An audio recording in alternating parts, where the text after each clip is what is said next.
I'm in Jerusalem! Jerusalem. To many, it is the holiest place on earth and where three of the world's oldest religions began. Judaism, Christianity, and Islam all started here. What secrets can I uncover on these streets? Let's find out. This is the exact spot where Muhammad rose to heaven? This week, a journey into the seeds of Islam.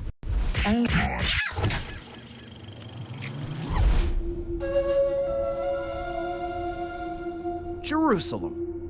When people think of this place, many immediately think of it as the birthplace of Judaism and Christianity. And of course, it is. For Jews, Jerusalem is the home to the Temple Mount, where God's sacred word was placed on the Ten Commandments and guarded in Solomon's temple 2,600 years ago. For Christians, this is the exact place that Jesus Christ was dragged up the Via Dolorosa and crucified almost 2,000 years ago, sparking the largest religious movement in world history. But this ancient city is also sacred to Islam, the world's second largest religion, with over 1.2 billion believers worldwide. In fact, behind the cities of Mecca and Medina in Saudi Arabia, Jerusalem is the third most important place on earth to Muslims. And it all has to do with this place, the Dome of the Rock, and this area around it called the Noble Sanctuary. Because this is where it is believed that in the year 622 AD, Islam's prophet, Muhammad, ascended to heaven and received instructions from their God, Allah, to take back to the faithful. I'm standing at the third most important Islamic spot in the entire world. Over here is the Al-Aqsa Mosque, where Muslims come to pray 5 times a day. And over here, in this amazingly beautiful building, is the Dome of the Rock, where Muhammad rose to the heavens. I'm gonna meet a young Palestinian who's gonna explain it all to me. Hi. Hi, I'm Tevya. I'm Anwar. Nice to meet you, Anwar. Nice to meet you too.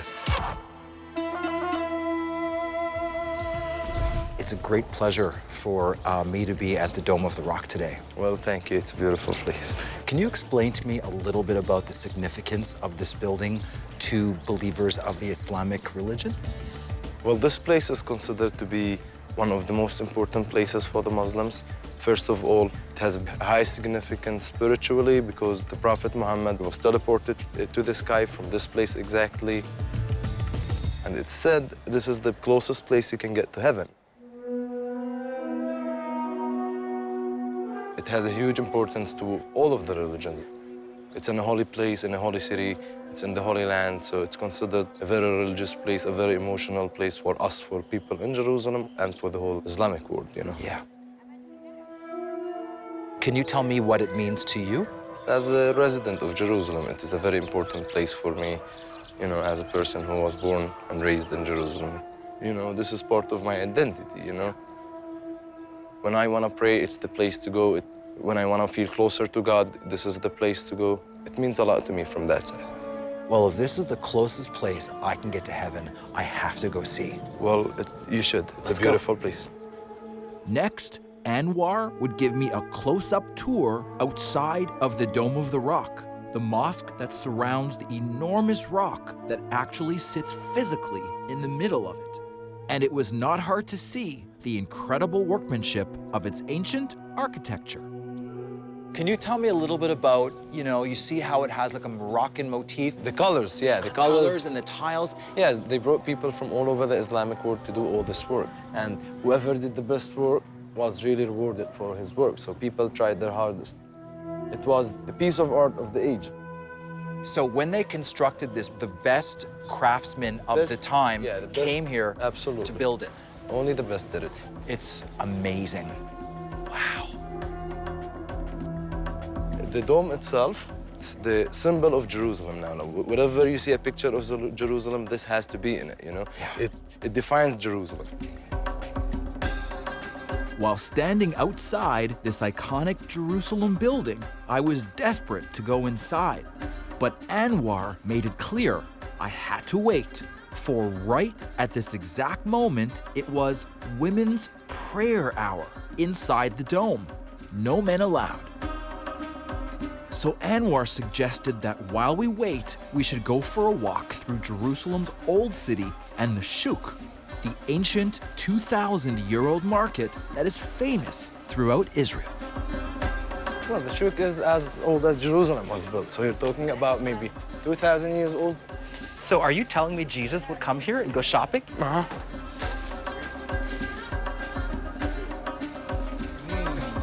Yum. As Anwar and I walked the labyrinth of the old city streets that he knows so well, it turns out Anwar had a little surprise for me. So now, actually, I'm gonna take you to my shop in the market. Okay.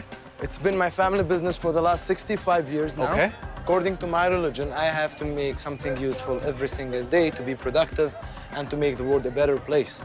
Because God gave us the world as a gift, and we're supposed to take care of it, make it a better place, make it a productive place. So could we go inside and you could show me what you do and what you sell? Yeah, sure, please. Did you grow up making jewelry? Yeah, I grew up making jewelry. I grew up watching my uncles, watching my father making jewelry. Did you make all the jewelry in here? Well, most of the jewelry, yes. You go pick the beads you like and come back, and I'll teach you how to make it. Okay. It was time to try my hand at Anwar's family specialty in making world-class Jerusalem jewelry. Beautiful collection. Beautiful choice. So you make a loop like I did. You open it. Before I came to meet you today, I really did some research on Islam, and I learned about the 5 pillars of Islam. Can you tell me a bit more about that? Yeah. If you remember when we went to the mosque today, I told you Muhammad was teleported to the sky. Okay. And when he was teleported to the sky, he was given instructions. Yeah. And he was given the 5 pillars of Islam, that you cannot be a good Muslim unless you stick with those. What are those pillars? First of all, you have to acknowledge in your heart and by your tongue there is only one God and Muhammad is his prophet. That's number 1. Number 2 is praying. Number 3 is giving charity. Then comes fasting in Ramadan. That's 4. And the 5th is going to Hajj. Hajj is when you go to Mecca 1 time of a year. You go around the Kaaba, which is in Mecca. According to the Quran, the Kaaba, or cube, was built by the prophet Abraham and his son Ishmael as a house of worship to the world's one and only God. So if you have the money to do it, and if you have the ability to do it, you have to do it once in your lifetime. For Muslims, the importance of the once-in-a-lifetime Hajj, or journey to Mecca, is profound. So vital is Mecca to their religion that all Muslims worldwide pray 5 times a day facing the Kaaba.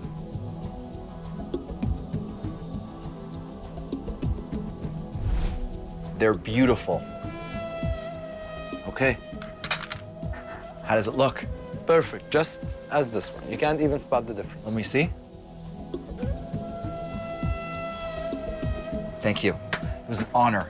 And just as Anwar and I finished making our Jerusalem jewelry, we heard this.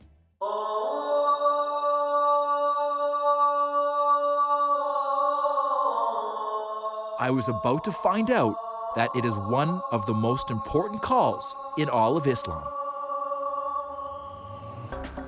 On the first stage of my Jerusalem journey into the world of Islam, I had met a young Muslim Palestinian. Hi, I'm Tevya. I'm Anwar. Who not only showed me the importance of the Dome of the Rock and the noble sanctuary, he also gave me a tour of the Shuk, the ancient market of Jerusalem, where his family shop has operated for decades. Okay. How does it look? Perfect. And just as I had finished honing my jewelry making skills, we heard this.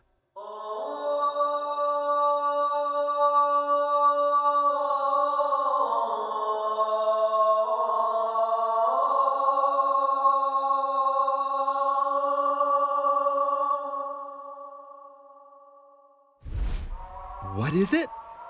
A call that bellows throughout all of Jerusalem. It is a call to all Muslims for midday prayer. It was amazing to see Muslims everywhere, walking quickly right towards the noble sanctuary and the Al-Aqsa Mosque that I was just at hours before. I'm at Damascus Gate in Jerusalem, and it's Friday. Now, all the Muslims from miles around are answering the call to prayer. Muslims pray 5 times a day, and everyone is rushing to Al-Aqsa Mosque. Even on the streets and in their shops, a Muslim's midday prayer is sacred. Can you tell me how you pray? What are the steps? Wash your feet, شلحت البوط والجربان and then you wash your hands. بعد هيك صليت. Okay. بعد ما توضيت Okay, and you washed your face. صليت. You bow, بعدين تسجد. and then you get on your knees. بعدين My understanding is the steps are first he washes his hands, then he takes off his shoes and his socks and he washes his feet. He throws down his rug and he gets on his knees and he bows his head. That's what I think he said. And just after midday prayers, Anwar let me know it was time to go back to the Dome of the Rock, where I was about to touch the rock. That is the closest place on earth Muslims can get to their God. So you have to put your shoes in here, take your shoes off.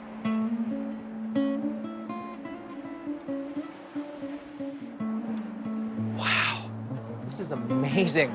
It's a beautiful place. How does it make you feel to be here? Makes me feel really good. Makes me feel really emotional when I come in. Makes you feel proud to be Muslim. Absolutely. I am very proud to be here as a Muslim, as a resident of Jerusalem as well. It's a very beautiful place to be. It's a very spiritual place. I feel incredibly honored to be here. I'm sorry, like it's covered this time of the year, but it's covered because they are renovating right now. I just want to be clear, this Yeah. is the exact spot where Muhammad rose to heaven? It is absolutely the spot. It's from that rock all the way to heaven. That's amazing. Yeah. Now, You never get used to it. you know what? I'm not Muslim, but I am so overwhelmed by the significance of this space. I can't even imagine how you must feel. Well, wait till you see the whole thing. Can we take a closer look? Please. Okay. Walking around this sacred building, one thing you notice is that the carpet feels spring-loaded, almost like a gymnastics mat. It was built that way, so that believers could pray anywhere in this building and have comfort under their knees as they do so. If you see there's like small spots for people Yeah. to pray on, it's all meant to be like prayer rugs.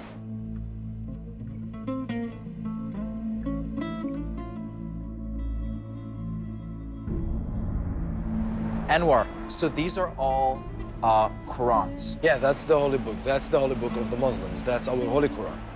This is God's instruction that came through Muhammad to us. It's the words of God through Gabriel, the angel Gabriel, to Muhammad himself, and written exactly the same time, the same words exactly into those books.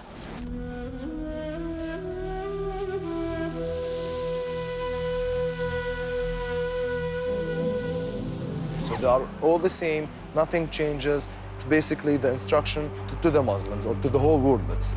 So this is not one man's interpretation. This is No. God talking. It's not it's no one's interpretation. It's not changed, it's not through people, it's not interpreted, it's only the words of God. Wow. Have you actually ever read the entire Quran? I have read the entire book. It's basically about everything. It's how you are supposed to behave to other people. So it's a good book to read, you know, So even if you are not a Muslim. The a Muslim. Quran is a manual on how to be an amazing human being. How to be a good person. How to be a good How person. to treat people well. Does the Quran talk about this building and the Dome of the Rock? It's mentioned, and the whole thing about teleportation to the sky is mentioned in the book in a whole, there's a chapter that talks about it. Wow. You know, I don't think I could wait another second. I've got to get closer to that rock. Well, yeah, let's go. Let's go. Next, after watching Muslim lady after Muslim lady touch their hands through this hole and pray, I was in for a bit of a surprise. Tevya, you gotta see this. Here you have the hairs of the Prophet Muhammad. The hairs of the Prophet Muhammad, when he went to the sky, some of the hairs fell, and they kept them in that beautiful place, and you can actually still smell. There's a beautiful smell coming out. If you stick your hand, So what are you touching? you're touching basically a rock where some of Muhammad's hairs fell, which is near to the rock he teleported to the sky. Now, am I touching the rock that he was on? Well, yeah, it's a big rock, so he was on part of it. So this is a piece of the rock. It's a piece of the rock, yeah. If you stick your hand, you smell your hand, so basically there's a good smell to it. It's been there for thousands of years. It's not going. See? It smells like perfume. It smells. It smells like aloe vera. Well, it has a distinctive smell. I don't know the exact name. It's not, but it smells good. It smells like moisturizer. Well, there's a lot of hands going in. Wow. Now, how does this make you feel? Do you feel like you're really close to Well, God? you feel close to God. Wow. Anywhere you are, when you are here, you feel close to God, They say, as I said, this is the closest you can get to heaven. So this is the closest you can get to heaven. Where we are standing now, the closest place you can get to heaven. Now, could we get even closer to the rock, or can I see it up close? Yeah. You can see there's a better view of the rock. Let me show you. Okay.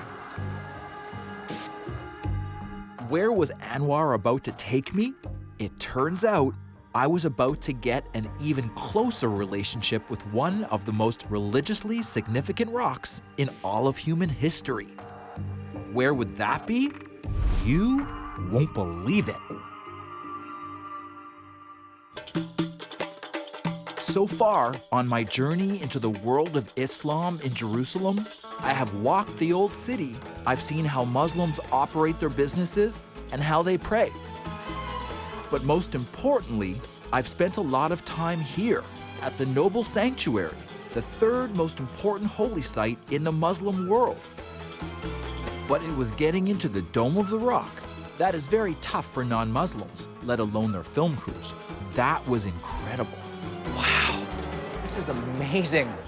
But now, Anwar was going to take me on an experience I will likely never have again. To actually go under the rock where Islam's Prophet Muhammad ascended to heaven.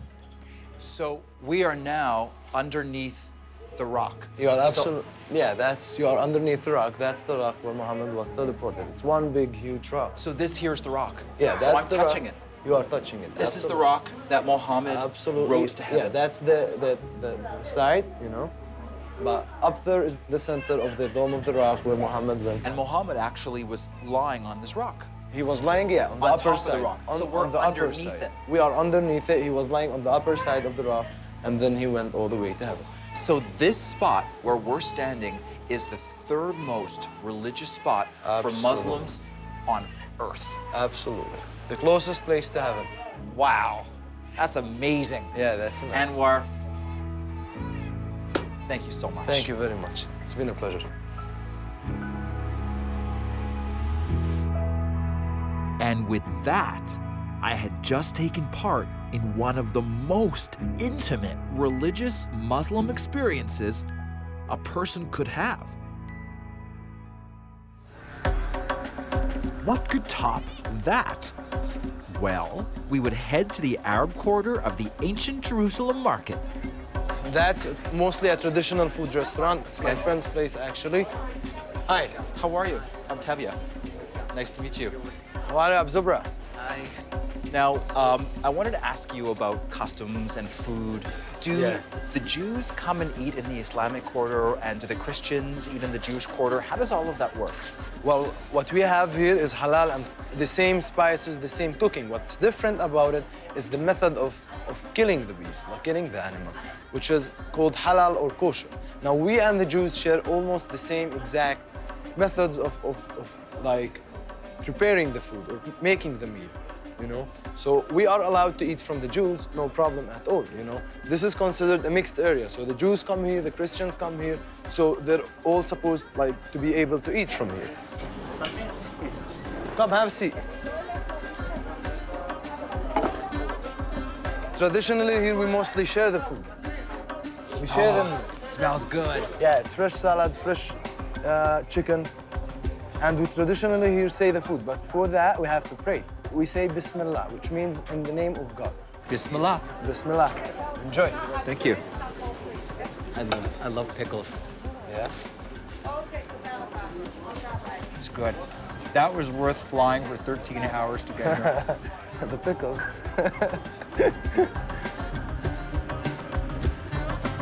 And with that, I would conclude my Jerusalem journey into the tastes, sights, and sounds of Islam.